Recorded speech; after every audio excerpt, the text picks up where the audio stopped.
by nature and reprogram it to make it work for the body rather than against it. You're talking about a virus? Indeed, yes, in this case the measles virus, which has been engineered at a genetic level to be helpful rather than harmful. And I find the best way to describe it is if you can imagine your body as a highway and you picture the virus as a very fast car being driven by a very bad man, imagine the damage that car could cause. But then if you replace that man with a cop, the picture changes, and that's essentially what we've done. How many people have you treated so far? Well, we've had 10,009 clinical trials in humans so far. And how many are cancer-free? 10,009. So you have actually cured cancer? Yes, yes. Yes, we have.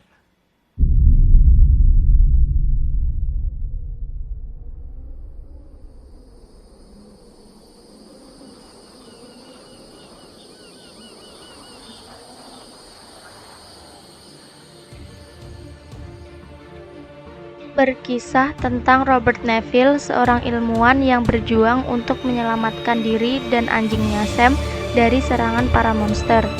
Robert Neville adalah ahli virus yang bekerja di militer Amerika. Dia tinggal di New York bersama istrinya Zoe, putrinya Marley, dan anjingnya Sam. Cerita mendadak melompat 3 tahun berselang, menggambarkan kota New York yang telah berubah menjadi kota mati. Virus diceritakan gagal dan menyebar melalui udara serta menginfeksi umat manusia menjadi monster ganas yang memangsa manusia lainnya. Monster mengerikan tersebut terbentuk karena terpapar virus Kiprin. Virus tersebut mulanya digunakan sebagai vaksin untuk menyembuhkan kanker, namun ternyata virus tersebut berubah menjadi malapetaka. Satu-satunya orang yang tidak terinfeksi di kota ini adalah Robert Neville. Saat pagi, ia dan Sam harus pergi berburu hewan dan juga memasok kebutuhan makanan mereka di supermarket yang sudah tidak lagi terurus, menyapu wilayah dari satu blok ke blok lain, serta mengirimkan pesan melalui radio untuk mencari orang yang selamat. Nama ku Robert Neville. Saya salah satu orang yang selamat di kota New York. Saya siaran di seluruh frekuensi radio. Saya akan menunggu di pelabuhan South Street tiap malam hari, saat matahari tepat di tengahnya. Jika kalian ada di sana, jika ada yang selamat, saya dapat menyediakan makanan, saya dapat menyediakan tempat bernaung, saya dapat menyediakan perlindungan. Jika ada orang di luar sana, siapa saja, tolong, kamu tidak sendiri.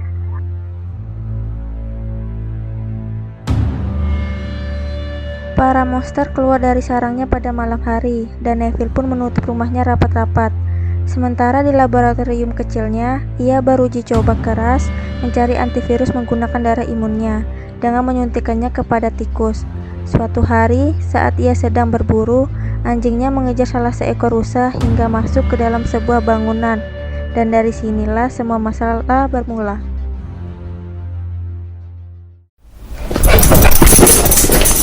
Sam, jangan Sam! Sam? Sam? Sam, ayolah Sam. Aku harus pergi. Sam. Ayolah Sam, kita harus pergi. Apa yang kamu lakukan? Kita harus pergi Sam.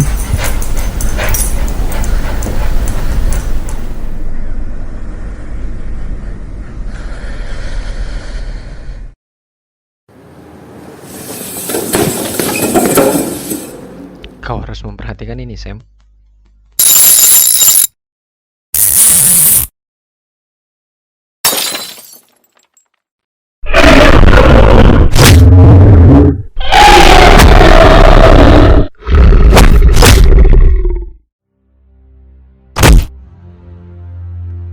Apa yang terjadi pada Neville dan Sam selanjutnya?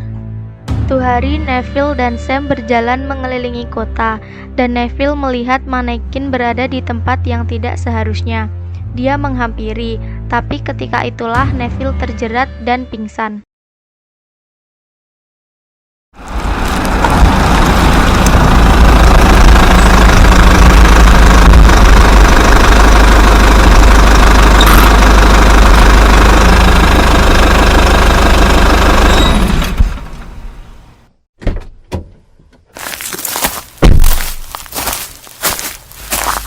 Hey, hey, hey! Apa yang kau lakukan, Fred? Bagaimana kau bisa keluar? Fred, kalau kau nyata, beritahu aku sekarang.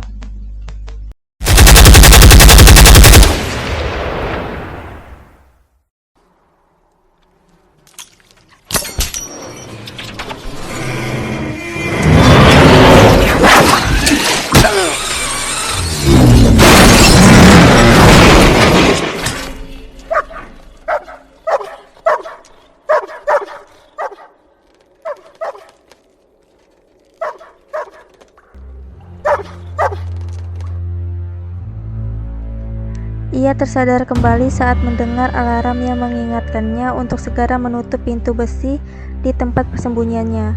Alarm pertama yang mengingatkan untuk segera kembali ke rumah tidak didengarnya.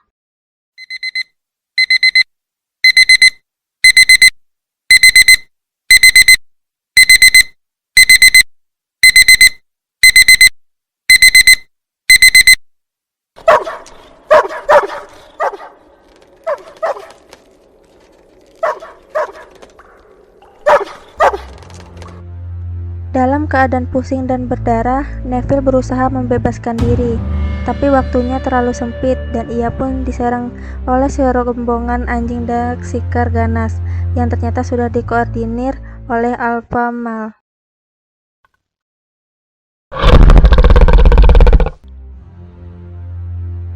Sam yang berusaha menolong Neville tergigit oleh salah satu dari anjing-anjing yang terinfeksi itu dan terinfeksi.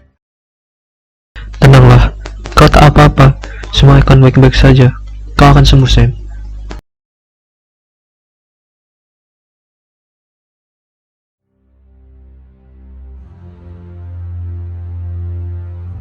Neville membawa Sam kembali dan mencoba menyuntikkan obat. Neville sangat sedih karena satu-satunya yang menjadi temannya harus dibunuhnya karena terinfeksi.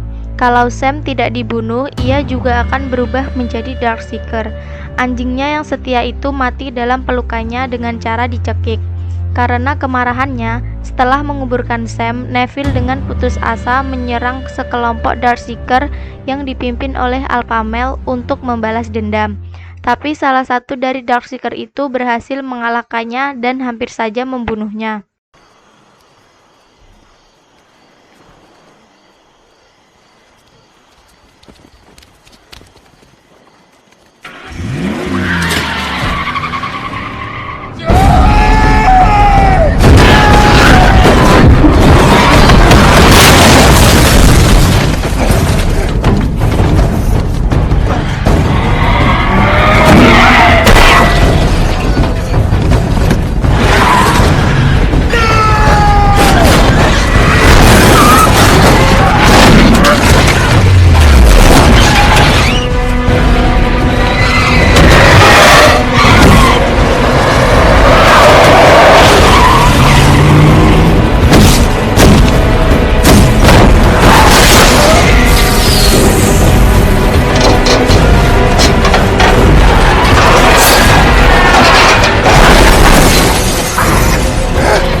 Untung saja ada seorang wanita yang menolongnya. Wanita itu bernama Ena. Ana adalah salah satu di antara mereka yang memiliki kekebalan alami terhadap virus ini. Ia datang bersama seorang anak bernama Ethan yang ternyata memiliki sebuah radio. Ana berusaha mengajak Neville untuk pergi ke Fairmont, tempat koloni orang selamat. Tetapi Neville menolak karena tidak percaya jika ada yang selamat.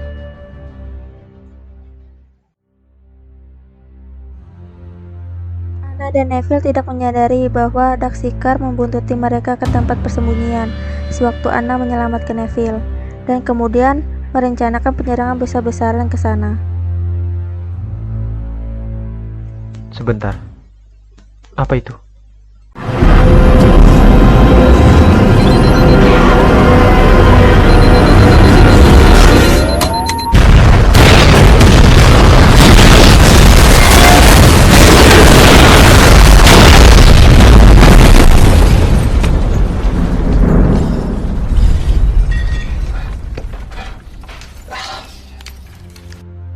Mereka tersudut dan akhirnya bersembunyi ke dalam laboratorium Neville, di mana laboratorium itu memiliki kaca anti peluru, sehingga Darkseeker perlu waktu sedikit lama untuk bisa memecahkannya. Ketika itu Neville menyadari bahwa uji cobanya berhasil, tetapi ia terpaksa melepas semua alat uji coba yang terhubung pada Darkseeker wanita untuk dikembalikan kepada kelompoknya. Pergi ke lab, ke bawah tanah, cepat! Masuk ke dalam kaca sekarang.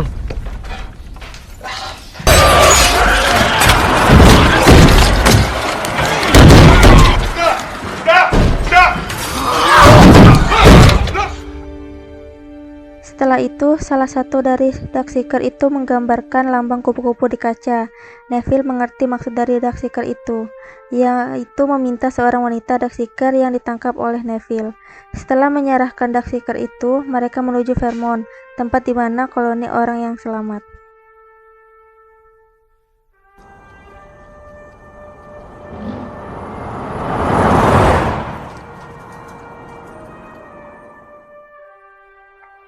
Hai, aku Dr. Robert Neville.